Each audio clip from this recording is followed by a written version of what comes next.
Bonjour à tous et à toutes. Bienvenue à notre 15e épisode de webinaire sur la neutralité carbone. Je suis Donald Zebounou, chargé de projet éducatif à Solar Solutions, une entreprise orientée vers la neutralité carbone et qui offre des services liés à l'énergie solaire. La vision de Solar Solutions est de faciliter la transition énergétique des populations de la sous-région ouest africaine. Solar Solutions a pour mission d'offrir des services liés à l'énergie solaire et de contribuer à l'atteinte de la neutralité carbone, toujours dans la sous-région ouest africaine.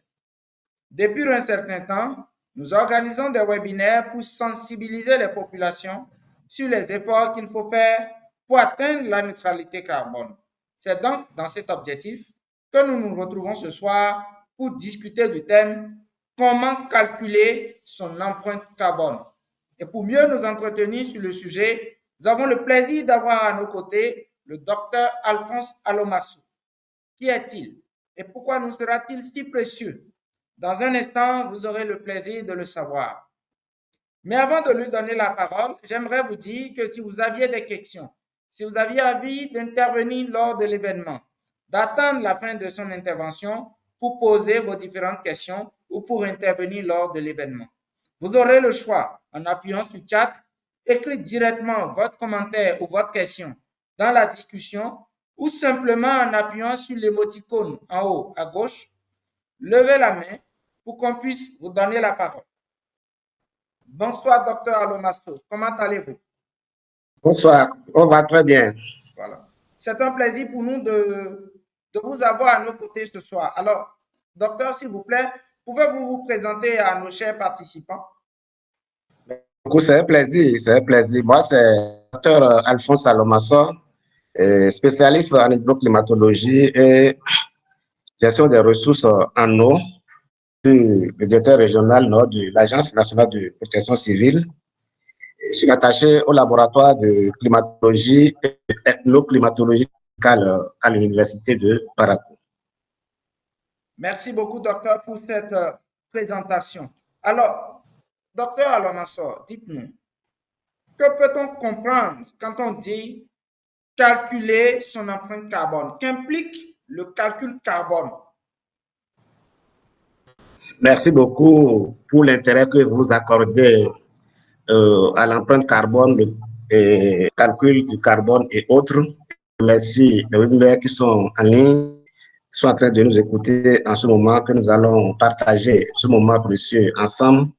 Il est de l'avantage de comprendre un peu, savoir calculer son empreinte carbone. Donc, sans plus tarder, je vais directement sur le sujet pour vous dire, pour aborder le sujet. L'empreinte carbone, le calcul de l'empreinte carbone, il est important a priori de comprendre ce qu'on entend par carbone, ce qu'on entend par le carbone. Le carbone est un élément chimique de classification périodique et de symbole C. Symbole C, il est présent souvent dans de nombreuses molécules des êtres vivants. On le trouve notamment dans les diamants, dans les graphites et sous forme de gaz carbonique dans l'atmosphère. Alors, quelle est l'utilisation qu'on fait souvent du carbone? Le carbone, on l'utilise dans l'industrie, tout pour la production des matériaux composites et des pièces mécaniques. Dans le domaine aussi de la santé, on fait usage aussi du carbone, le est présent dans de nombreux médicaments et de procédés. Donc, il est important de savoir les usages éventuels qu'on fait du carbone au départ. Alors, lorsqu'on parle d'empreinte carbone, qu'est-ce que cela fait appel? Qu'est-ce qu'on peut comprendre par là? Et pourquoi il est important de avoir calculé son empreinte carbone? L'empreinte carbone quand même représente quand même la totalité des émissions de gaz à effet de serre exprimées en équivalent tonnes de CO2 liées directement ou indirectement aux activités d'un individu, d'une organisation ou d'un produit, surtout pour les industries qui utilisent certains produits. Il est important à l'échelle individuelle de savoir son empreinte carbone et pour une organisation de savoir calculer son empreinte carbone au niveau de l'organisation. Et pour un produit donné, il est important de savoir comment faire pour calculer l'empreinte carbone tel produit. L'empreinte carbone, quand même, est un indicateur clé de l'impact sur les changements climatiques. Un indicateur clé sur les changements climatiques. En le sachant, ça permet de prendre des précautions pour réduire les effets. Alors, de l'empreinte carbone, quels sont les secteurs les plus émetteurs du gaz carbonique qui est gaz à effet de serre? Il faut comprendre que les secteurs les plus émetteurs de CO2 incluent la production de l'électricité, l'industrie, le transport, le bâtiment, l'agriculture et la déforestation. Ces secteurs sont cruciaux pour évaluer les sources d'émissions et pour la mise en place de solutions. Lorsqu'on parle de production de l'électricité, vous savez que c'est une activité économique essentielle, mais souvent dépendant des combustibles fossiles. Dans le secteur du transport, c'est un secteur majeur lié à l'utilisation intensive du carburant fossile. Lorsque nous parlons de l'agriculture, une industrie qui génère des émissions de méthane et de protoxyde d'azote. C'est pour dire que dans le secteur de l'agriculture, lorsqu'on prend par exemple l'élevage des bovins et autres, l'FS émet beaucoup de méthane, qui est quand même un des gaz à effet de serre 25 fois plus puissant que le CO2. Donc, dans la production, dans le développement du secteur de l'élevage qui prend en compte l'agriculture, on doit prendre des précautions pour réduire l'émission de méthane, qui est un gaz à effet de serre. Alors, lorsqu'on regarde un peu depuis les années 1900 à 1950, on a constaté qu'il y a une évolution du carbone qui est à la base du changement climatique que nous constatons aujourd'hui. On parle de changement climatique, et lorsque vous questionnez un peu les communautés à la base pour voir un peu leur perception par rapport au changement climatique, vous dites qu'il fait plus chaud qu'avant qu'aujourd'hui et il ne pleut plus, les pluies ne sont plus au rendez-vous comme avant, ainsi de suite. Donc, on a constaté qu'il y a un changement, le climat a changé, les stations ont changé d'allure et la température a changé d'allure. On a senti aussi au niveau des océans une acidification des océans, la pollution atmosphérique et la perte de la diversité biologique. Alors, pourquoi maintenant calculer son carbone? C'est important de savoir et calculer son empreinte carbone. Cela est d'une responsabilité environnementale parce que comprendre son impact sur l'environnement est essentiel pour agir de manière responsable. Alors, c'est pourquoi il faut savoir calculer son empreinte carbone pour sensibiliser les communautés aux conséquences de leurs actions sur la planète. Il y a des domaines d'intervention clés qui sont importants aussi de le savoir pour améliorer et réduire les impacts du changement climatique sur l'environnement. Et pour le faire, il y a des étapes pour calculer son empreinte carbone. Dans un premier temps, pour calculer son empreinte carbone, il faut la collecte des données. Il faut rassembler certaines informations sur sa consommation d'énergie, par exemple, sur le déplacement ou bien sur l'habitude de consommation. Lorsque je prends, par exemple, des données par rapport au secteur de l'énergie, c'est d'évaluer, si c'est à l'échelle individuelle, la quantité d'énergie que vous consommez au niveau individu. Au niveau du déplacement, quels moyens vous utilisez pour vous déplacer? Est-ce que vous allez à pied, vous allez à vélo, vous allez à moto, vous allez à... Si c'est à moto et à véhicule, il faut maintenant pouvoir évaluer la quantité de carburant que vous utilisez pour savoir calculer son empreinte carbone. Aussi, l'habitude alimentaire, si vous consommez aussi de la viande, et je l'ai déjà dit que le levage, ce que ça réduit, je l'ai déjà présenté. Donc, il y a aussi des outils qu'il faut utiliser pour calculer l'empreinte carbone, et ces outils se trouvent en ligne pour simplifier le processus. Il y a les outils comme le bilan carbone, qui est un outil complet surtout pour calculer son bilan au niveau des organisations ou d'un produit. Ensuite, pour l'évaluation des résultats, lorsque vous collectez les données, vous utilisez l'outil pour calculer son empreinte, il faut analyser ça et identifier maintenant les principales sources d'émissions de gaz à effet de serre qui constituent un danger pour l'environnement.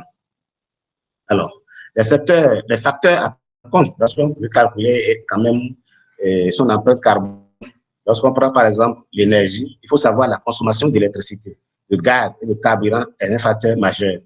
En termes de déplacement, les modes de transport utilisés au quotidien impactent l'empreinte carbone.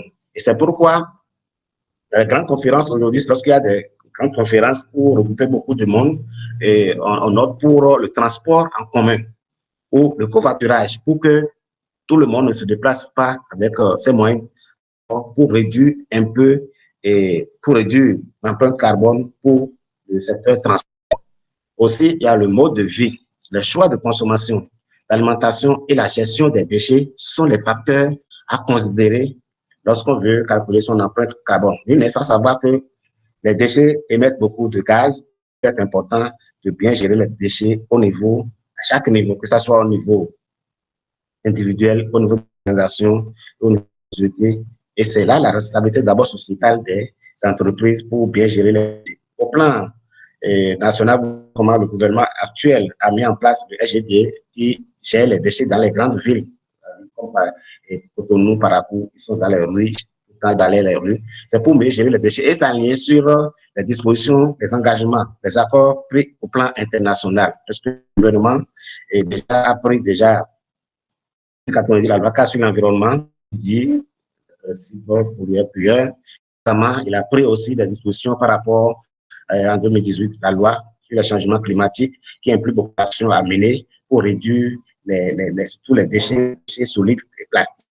Parce que nous devons savoir que les sachets non biodégradables constituent un danger pour l'environnement. Lorsque ces sachets sont enfouis, ils ne se perdent pas, et le sol ne respire plus. Quand on verse de l'eau par sur terre, quand il pleut, et ça ne s'infiltre plus, et c'est ça qui crée sous dossier inondations que nous enregistrons, mis à part au niveau, comment dit-on, au niveau des pôles, ce que nous constatons au niveau de la classation des pôles qui fait qu'au niveau des océans, il y a une évolution des océans. Donc, au niveau des facteurs, voilà les facteurs clés qu'il faut prendre en compte dans le calcul de l'empreinte carbone. Maintenant, comment calculer maintenant son empreinte carbone? Le calcul de l'empreinte carbone implique l'évaluation des gaz à effet de serre résultant des habitudes de vie à l'échelle individuelle, les modes de transport, de consommation d'énergie, la gestion des déchets. Il y a des calculateurs, des simulateurs en ligne qui facilitent ce calcul comme l'OGS Payment, comme l'outil ADEME qui facilite de calculer son empreinte carbone. Il y a aussi le bilan carbone qui est un calculateur en ligne qui facilite ce calcul. Il y a aussi de l'application de suivi. L'application de suivi peut permettre de surveiller les actions quotidiennes qui impactent sur l'empreinte carbone. Alors, maintenant, réduire son empreinte carbone. Comment réduire son empreinte carbone? Il faut savoir aujourd'hui, pour réduire son empreinte carbone, il est souhaitable de se déplacer à vélo, de se déplacer à pied ou en transport en commun pour réduire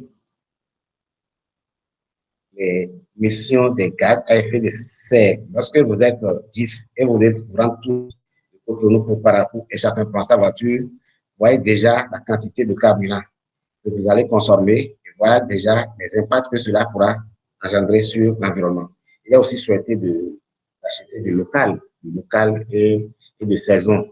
Il est privilégié les énergies renouvelables.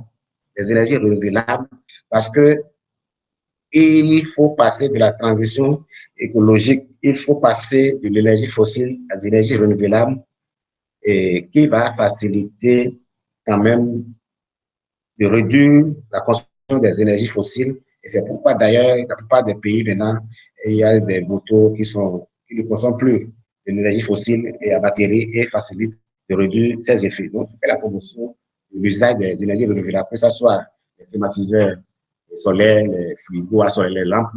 Là. Il faut faire la promotion à tous les niveaux pour que cela rentre dans l'habitude et ça va permettre à tous de vivre dans un environnement pour ne pas faire face aux dangers des règlements climatiques. Il faut lutter aussi contre le gaspillage. Dans ces conditions, il faut lutter contre le gaspillage. Il faut réduire sa consommation de viande pour faire fait allusion à ce que j'avais dit par rapport à l'élevage de bovines, parce que la production de la viande bovine est particulièrement émetteur de méthane, un gaz à effet de serre de 5 fois plus puissant que le CO2. Alors, quels sont les avantages économiques de la réduction de l'empreinte carbone? La réduction de l'empreinte carbone présente quand même des avantages économiques tels que la réduction des coûts énergétiques. Lorsque vous faites la promotion de l'énergie solaire, vous ne pas que aujourd'hui, ça coûte moins cher que l'énergie conventionnelle et l'énergie fossile. Pour l'innovation, la création d'emplois dans les secteurs de l'énergie renouvelable. Pourquoi il est conseillé que les jeunes aujourd'hui s'investissent dans le secteur des énergies renouvelables parce que ça y pour créer de l'emploi. Et même aujourd'hui, beaucoup de jeunes sont prêts à travailler des sachets pour faire des colliers, des pelles, et autres là. Tout ça, c'est pour régler un peu les questions de l'impact du climat. Et cela favorise aussi quand même une transition vers une économie plus durable. Pour conclure ma présentation sur l'empreinte carbone, le calcul carbone, je dirais tout simplement que calculer son empreinte carbone est une première étape essentielle pour lutter contre les changements climatiques. Ça part de la conscience personnelle.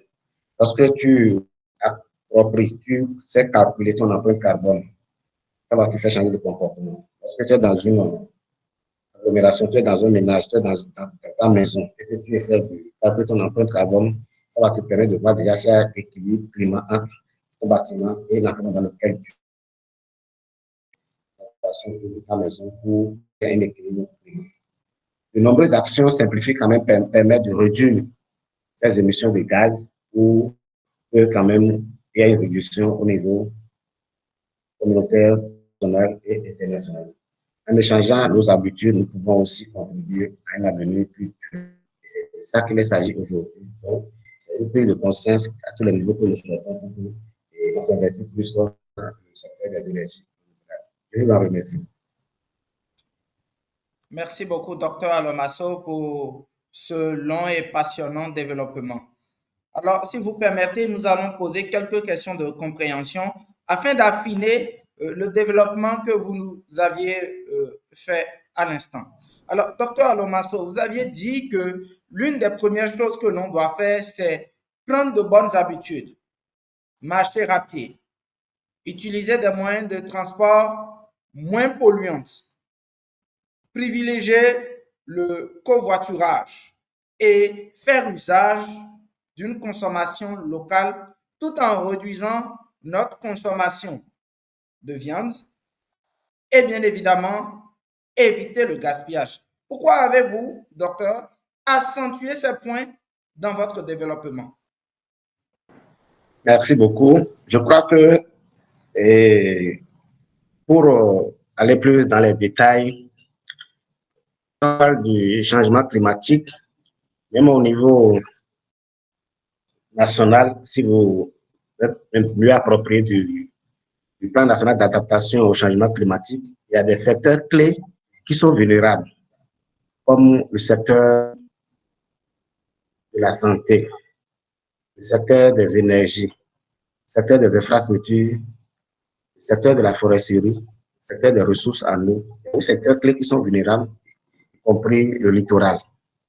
Donc, lorsque nous prenons par exemple le secteur des énergies, aujourd'hui, il faut passer de la consommation des énergies fossiles à des énergies renouvelables.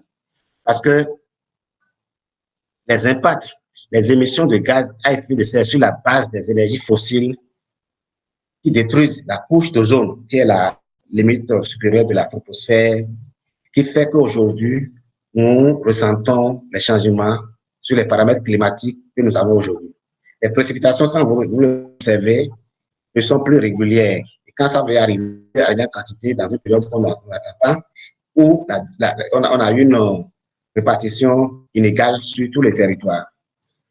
Les périodes de forte chaleur que nous sommes en train de vivre aujourd'hui, tout cela est lié au changement climatique. Donc, une prise de conscience déjà au niveau individuel, puisque déjà au niveau international, depuis la conférence cadre des Nations Unies sur le changement climatique, la Convention sur la biodiversité et la Convention sur Rio et autres ont déjà prévu que si rien n'est fait, si les États ne s'y mettent pas, les religieux disent souvent le monde va finir, le monde va terminer. Je suis croyant, mais il faut savoir que c'est peut-être nos actions qui vont conduire à ce que le monde va disparaître.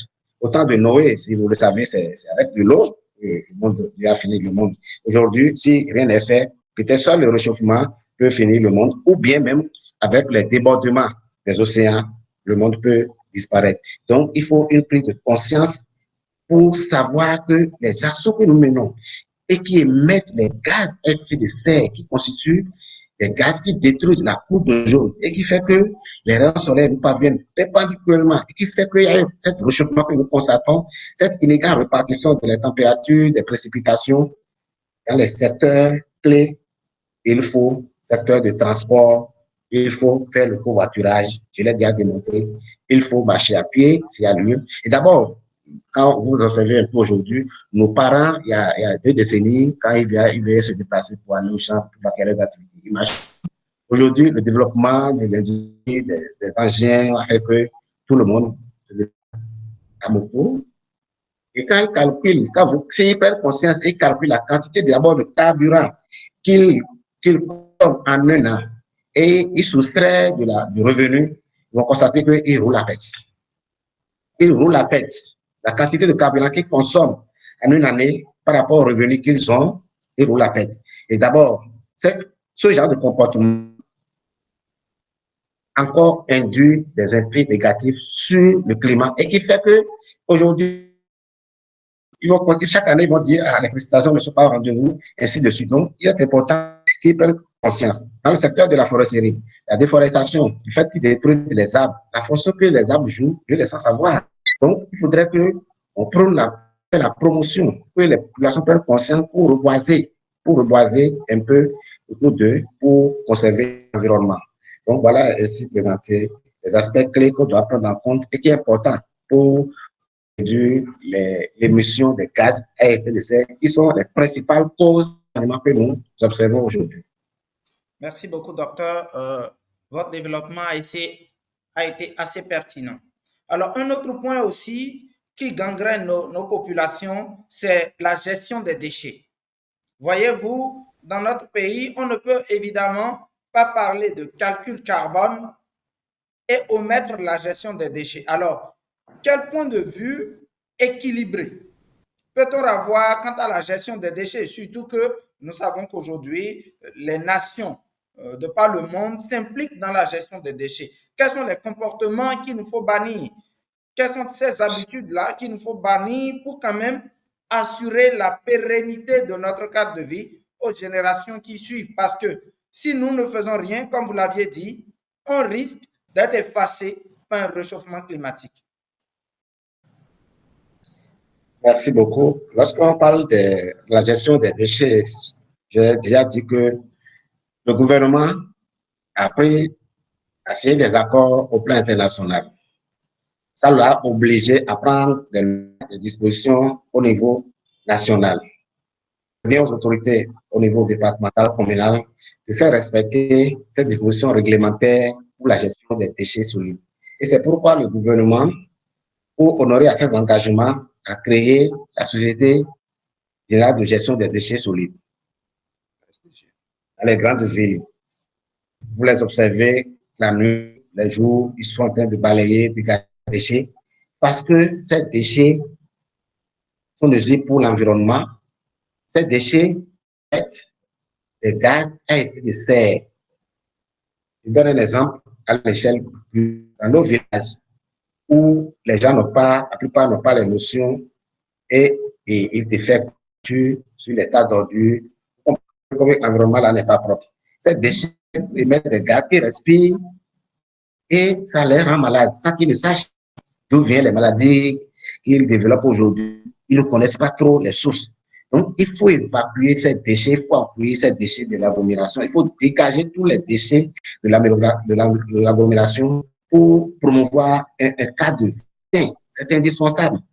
C'est indispensable. Donc, on doit accompagner ce que fait le gouvernement pour que chaque commune qui ait des sites de gestion de ces déchets pour enfouir, pour faire la gestion des tri, pour gérer bien les déchets au niveau de chaque ville, au niveau de chaque commune.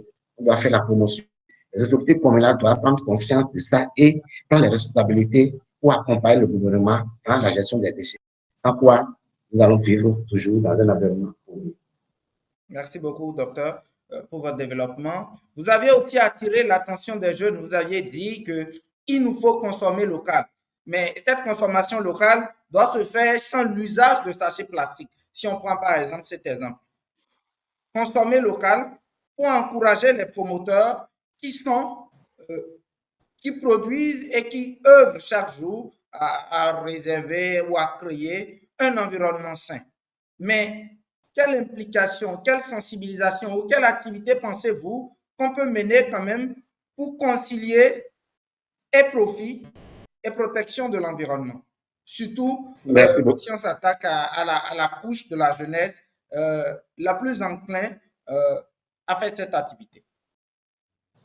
Merci beaucoup. Je pense que il revient aux structures en charge de gestion des déchets, aux autorités, de plus sensibiliser les communautés. D'abord, les sachets sont faits à base du pétrole. Et puis, beaucoup, pour acheter à manger, d'abord, ils mettent des nourritures chaudes dans des sachets. C'est des comportements proscrits. Dans une partie septentrionale du pays, à cette période à partir de mai-juin, compte tenu de l'évolution de la température, de la chaleur qui vive, vous allez voir des tonnes de sachets de pierre à terre par terre. Il fut un moment, il y a une structure qui a voulu s'investir dans le secteur de transformation de ces sachets en soumettant ces sachets, en ramassant ces sachets et les soumettre avec pour faire du pavé. Mais avec des études d'impact environnemental, on a constaté que le fait qu'on soumet encore ces sachets mélangés avec du sable pour faire des pavés a encore des impacts encore plus graves que ces sachets donnent par terre. Et puis, ils ont ce soir. Aujourd'hui, il serait bon pour les jeunes de s'investir dans le domaine. Parce qu'avec des sachets plastiques, vous voyez, beaucoup font des pelles, des sacs pour les bonnes dames. Donc, il faut que ces créateurs d'emplois, il faut que les jeunes s'investissent pour se faire former pour la transformation de ces sachets en déchets et autres, pour faire disparaître. De plus, il faut faire la promotion des sachets non biodégradables. Le gouvernement a pris les dispositions. Il faut qu'on accompagne le gouvernement à ne plus faire la promotion des sachets non biodégradables qui sont enfouis dans le sol et qui empêchent le sol de respirer, qui appauvrissent le sol et qui créent aussi beaucoup des inondations dans certaines contrées. Donc, il est important de savoir que l'impact des sachets sur l'environnement, il faut sensibiliser sur ça pour que la communauté, les acteurs puissent mieux comprendre l'impact. Merci beaucoup, docteur. Alors, nous l'avons entendu, hein, le docteur l'a dit à plusieurs reprises, il nous faut donc prendre des dispositions, il nous faut changer nos habitudes si nous voulons un tant soit peu protéger notre environnement parce que c'est le seul héritage que nous laisserons à nos enfants, que nous le voulions ou pas, nous laisserons notre environnement aux générations qui nous suivront. Et donc, c'est maintenant qu'il nous faut agir, c'est maintenant qu'il nous faut commencer par entreprendre des activités pour quand même assurer, garantir un cadre de vie sain.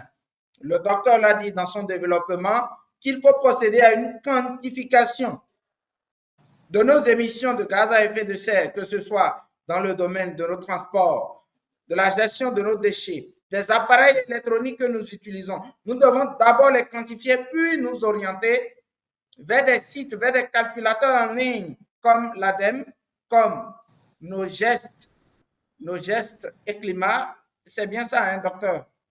Bien sûr, oui. Voilà, nos gestes et climat et ou de milliers d'autres applications qui existent, qui sont sur les plateformes en ligne. Il suffit simplement de mettre calculateur carbone pour avoir apparaître de nombreuses et de milliers de calculateurs carbone qui nous permettront quand même de quantifier nos émissions de gaz à effet de serre. Et dans son développement, il a dit, il a répété à plusieurs reprises, il nous faut donc, à la suite de ce calcul, entreprendre des actions pour limiter, pour réduire la quantité de gaz à effet de serre que nous produisons quotidiennement. Ces actions nous permettront de préserver notre cadre de vie et de garantir pour les générations qui viennent un cadre de vie sain. À présent, l'occasion vous est donnée, vous qui êtes sur la plateforme avec nous, de poser des questions directement au docteur afin qu'il puisse y répondre. Nous rappelons une fois encore que pour intervenir lors de l'événement, vous avez le choix. Vous pouvez écrire directement votre question dans la discussion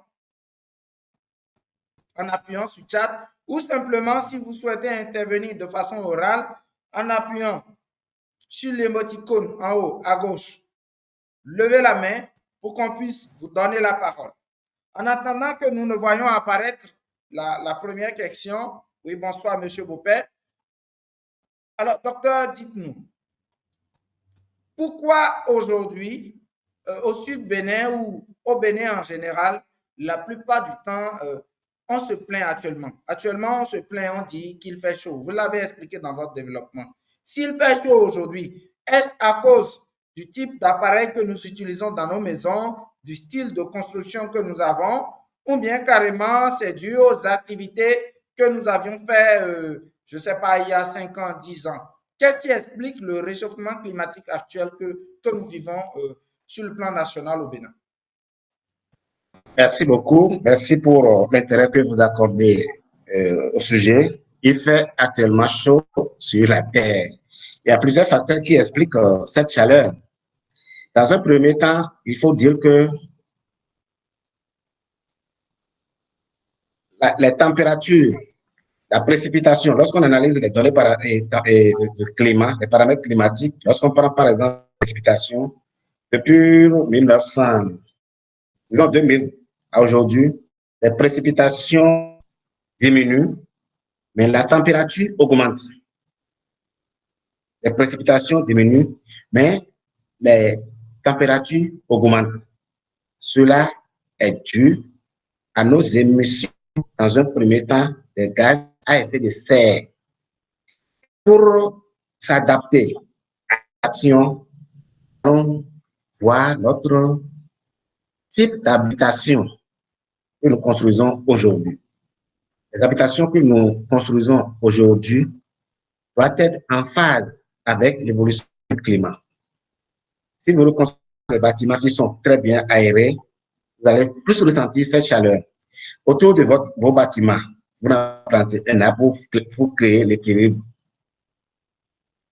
entre la maison et la température, vous allez sentir beaucoup plus de la chaleur. Donc, c'est pourquoi on prône le reboisement à tous les niveaux, que ce soit au niveau ménage, il faut reboiser autour de votre maison. Parce que déjà, l'action dans le secteur du transport, au déplacement, dans le secteur de l'agriculture, dans la consommation, vous produisez beaucoup de gaz à effet de serre. Et ce n'est pas seulement au niveau local. Il faut comprendre que c'est parce que l'atmosphère a de frontières. Il y a 4 compartiments sans frontières. Les actions que nous menons ici, au Bénin, les impacts peuvent se retrouver au Canada, aux États-Unis, n'importe sur la planète Terre. De la même manière, les grosses industries qui sont aux États-Unis, dans les pays développés, les impacts qu'ils créent là-bas, les actions qu'ils mènent là-bas vont nous impacter ici. C'est pour on leur demande souvent, ils nous demandent, ils donnent quelques moyens de tout faire pour s'adapter. On parle d'adaptation et pour développer, on parle plus d'atténuation. Il faut que les autres qui sont les plus émetteurs de ces gaz, qui sont à la base de ce réchauffement, ils puissent atténuer, réduire les émissions. Et c'est pourquoi aujourd'hui, vous allez entendre parler du marché carbone, du marché carbone. Le marché carbone, c'est quoi en réalité? Je vais profiter pour expliquer et les acteurs vont mieux comprendre. Les accords, on demande les États qui émettent beaucoup de gaz à effet de serre. Si toi, tu as un État et que on sait que tu émets beaucoup, dans les accords fixés, si on te demande de ne dépasser 100 gigatonnes par an, de ne pas dépasser 100 gigatonnes par an, et que tu as fait 120 gigatonnes, tu dois aller sur le marché carbone pour aller les 20. Soit tu es état B, on te demande de ne pas dépasser 60 gigatonnes. Et tu es resté en dessous de 60, tu as fait 50 gigatonnes par an.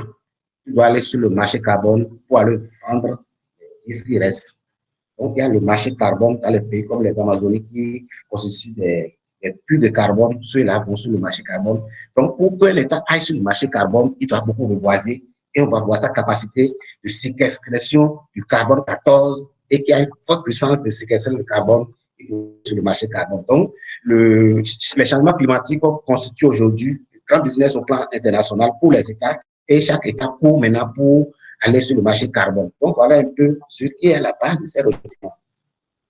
D'accord. Est-ce qu'on pourrait comprendre que ce que nous appliquons ici, nous prenons, on dit souvent, quand vous polluez plus, vous aurez plus d'amendes, plus de taxes, alors que quand vous polluez moins, vous serez plus indemnisé. Est-ce qu'on pourrait comprendre ça comme ça? Est-ce que Exactement.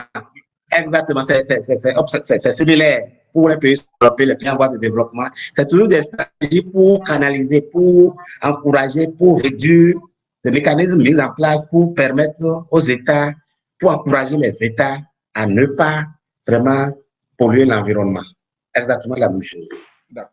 Merci beaucoup. Alors, nous avons une première question de M. Jordan Bopé. Il a écrit sa question, je vous la lis. Je voulais savoir si, selon vous, la neutralité carbone peut être une réalité dans notre sous-région à l'horizon 2050. Est-ce que la neutralité carbone peut être effective à l'horizon 2050 ou c'est un rêve beaucoup trop poussé? À votre avis? Merci beaucoup. Merci beaucoup. Merci beaucoup pour l'intérêt que vous accordez à ce sujet, la neutralité carbone. Et tout part d'abord de la prise de conscience collective. La prise de conscience collective. Vous voyez, au niveau du GIEC, quand vous lisez souvent leur rapport, vous allez voir les projections qu'ils font. Ils font des scénarios pour comment sera le climat en 2030, en 2050, en 2100. On fait des scénarios pour savoir, on fait des projections pour savoir. Donc, l'objectif, c'est du rapport du groupe des experts gouvernementaux sur l'évolution du climat qui prône qu'on passe à la neutralité carbone. Alors, j'ai dit au départ que c'est une prise de conscience collective. Si aujourd'hui, il y a une prise de conscience collective, nous allons bien gérer les déchets, nous allons bien reboiser, nous allons moins couper, nous allons moins déforester nos forêts et nous allons faire la promotion des énergies renouvelables dans toutes les contrées, même dans l'administration. C'est un rêve, mais on peut ne pas atteindre à 100%, mais rapproche. Donc, c'est une vision qui est un peu large. Donc, ça a fait appel à une prise de conscience et beaucoup d'actions que doivent mener les acteurs. Tout le monde doit accompagner ça là. Ça, c'est des préoccupations au plan international qu'on doit intégrer dans nos politiques, dans nos stratégies pour accompagner le gouvernement à atteindre l'objectif là. Puisque si en 2050, on n'est pas parvenu, on va quand même trouver des scénarios, des stratégies pour dire, bon, d'ici 2070, qu'est-ce qu'il faut faire, ainsi de suite. Donc voilà, c'est une vision. Une vision. Et je pense que pour que ça se réalise, c'est ce qu'on pourra faire et c'est une prise de conscience collective et que chaque acteur doit d'abord prendre conscience et savoir calculer son empreinte carbone et pouvoir mieux impacter l'environnement. D'accord. Merci beaucoup, docteur Alomaso. Vous l'avez expliqué. C'est une vision et elle ne pourrait être réalisée que par le soutien de tous. Si nous mettons tous la main à la pâte, eh bien, cette vision sera effective. Nous y arriverons. Voilà donc ce que moi je comprends de votre développement. En attendant que la prochaine question ne vienne, docteur Alomaso, vous avez aussi donné dans votre développement qu'il nous faut éviter le gaspillage, que ce soit dans la fonction publique ou que ce soit à la maison. Donc, vous envisagez donc qu'on ait une utilisation modérée, certainement, de l'eau, de l'électricité, et qu'on ait, ait un usage raisonnable des appareils qui consomment de grandes quantités d'énergie. Est-ce que c'est ce que vous essayez de nous expliquer? Merci beaucoup. Je vais partir des dispositions prises au plan international pour parler peut-être d'abord de la gestion des ressources en eau. La conférence de Dublin en 92 qui a sorti les principes de la gestion intégrée des ressources en eau, les principes pour gérer l'eau. L'eau est une denrée très, très, très rare. Donc, si je prends l'exemple de la consommation d'eau, pour que nous puissions produire l'eau, c'est avec l'énergie. Lorsque nous consommons plus d'eau, nous gaspillons l'eau, indirectement, nous sommes en train de consommer beaucoup d'énergie. Consommer beaucoup d'énergie fossile, c'est impacter plus l'environnement.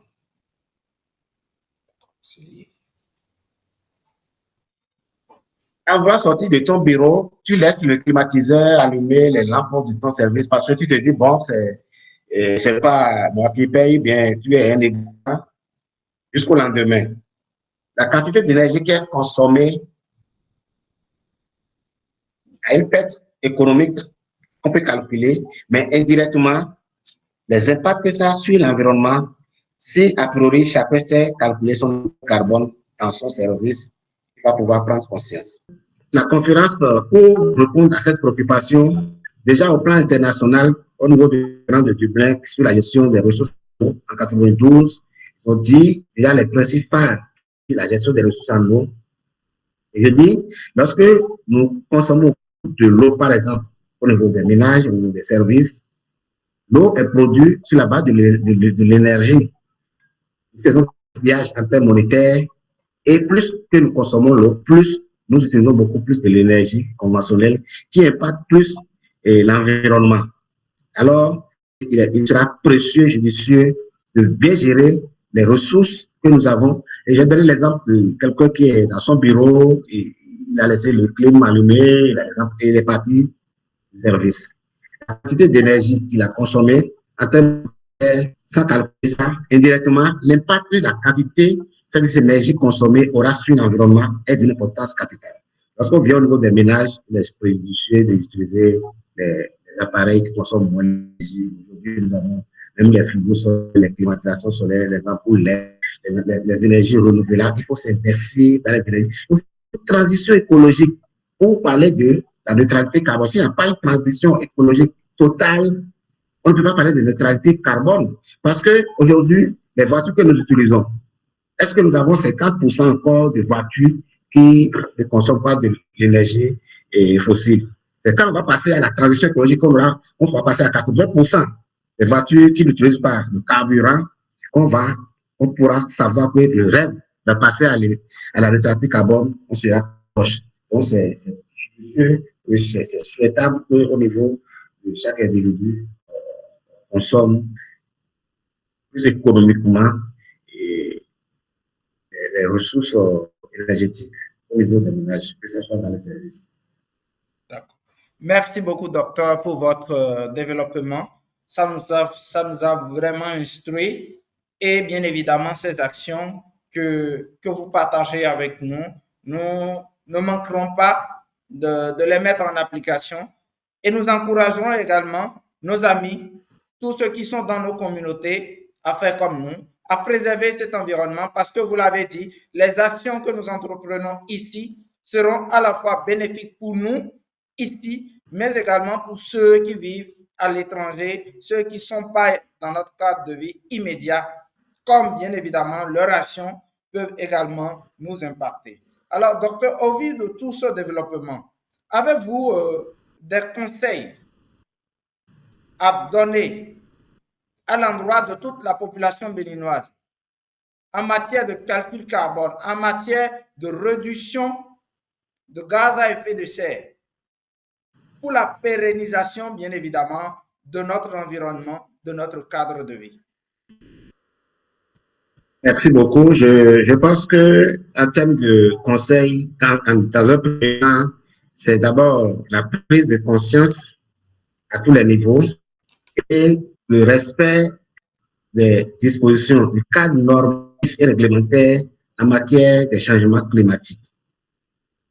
Puisque nous ne pouvons pas faire face au changement climatique sans qu'il n'y ait pas une prise de conscience.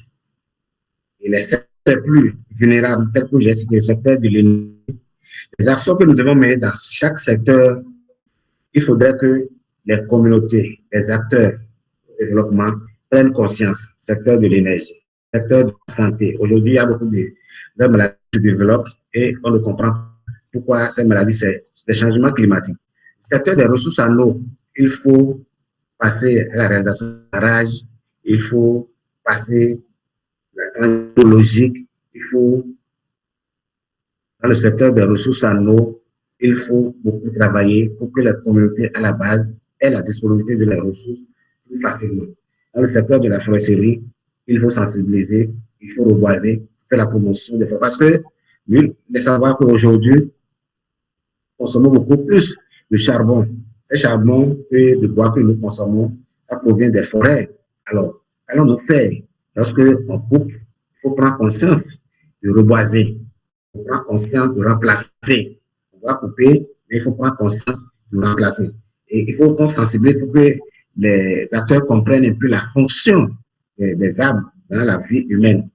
Je pense que si déjà au niveau de chaque acteur, au niveau des communes, on travaille bien, d'ici 2030, 2040, 2050, il doit y avoir une prise de conscience et ça va nous permettre de vivre dans un environnement sain et de passer réellement à la transition écologique pour faire un peu d'eau à l'énergie fossile et faire face aux énergies renouvelables pour conserver notre environnement qui sera cadre de vie. Parce que la gestion durable des ressources, c'est de gérer bien les ressources à présent pour que les générations futures puissent en profiter. Alors, si nous gérons mal les ressources aujourd'hui, qu'est-ce que nous réservons à nos enfants, à nos futurs enfants, ainsi de suite. Donc, voilà un peu ce que je peux dire pour demander aux acteurs de travailler durement pour que on puisse passer réellement à la transition écologique pour que la neutralité carbone 2050 soit une réalité au niveau national et au niveau mondial.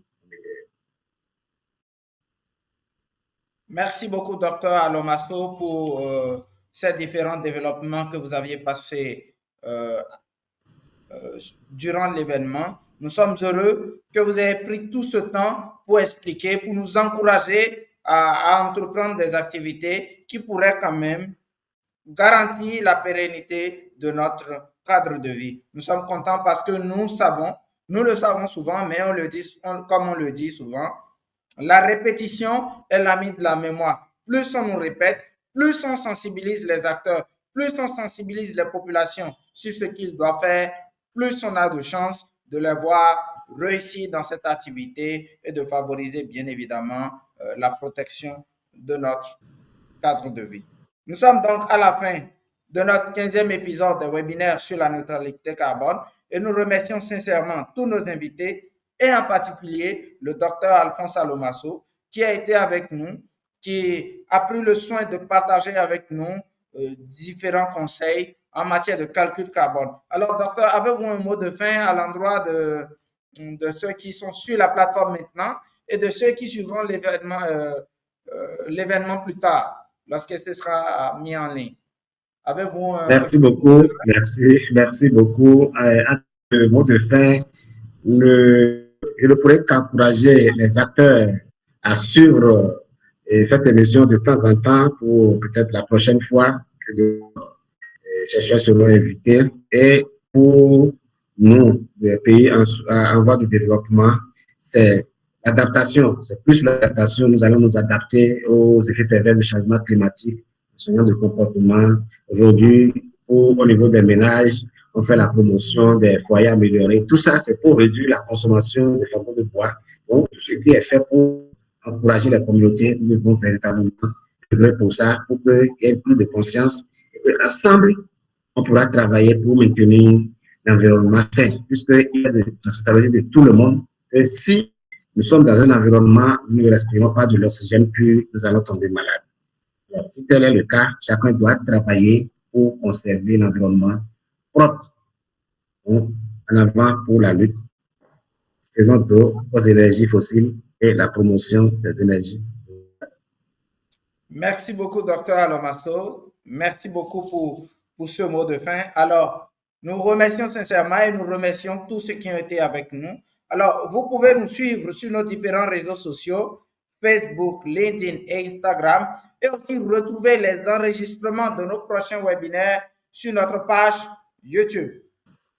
Cet événement sera bientôt également mis en ligne et vous aurez le plaisir de le regarder. Alors, vous pouvez également nous écrire directement par WhatsApp si vous souhaitez intégrer notre canal et recevoir l'actualité concernant nos prochains webinaires ou tout simplement pour intégrer notre chaîne WhatsApp au plus 229 60 22 94 94. Le plus 229 60 22 94 94 ou nous écrire directement à l'adresse marketing@solasolution.africa.com.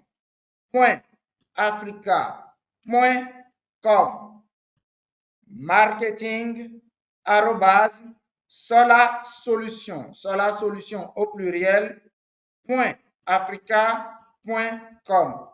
Merci à tous et à toutes et au revoir. Bye bye. Au revoir, Dakar. Merci beaucoup.